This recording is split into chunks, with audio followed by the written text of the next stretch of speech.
కొత్తగా అప్పుడే పెళ్లి చేసాం.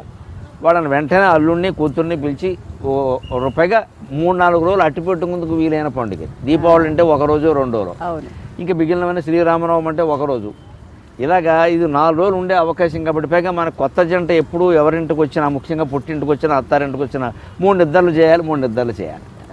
లెక్క ముమ్మాటికి బ్రహ్మ విష్ణు మహేశ్వరులాగా 3 అంకి 3 నిద్రలు చేసే అవకాశం ఇది.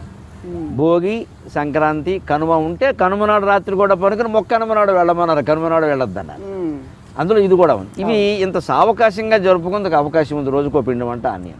అందుకని అప్పటికి కొత్తగా పెళ్ళి అయిన వాళ్ళు ఒకసారి పుట్టింటికి వస్తేనమ్మా అమ్మాయికి పూర్వకాలం పరిస్థితులు ఆలోచిద్దాం. ఇప్పుడు ఇద్దరు పెళ్లి చేసుకోవడం, ఉద్యోగానికి వెళ్ళిపోవడం, మా హైదరాబాద్లో ఉంటామండి, ఈ పండుగ జరిపినా ఒకటే జరపకపోయినా ఒకటే, దాని గురించి కాదు.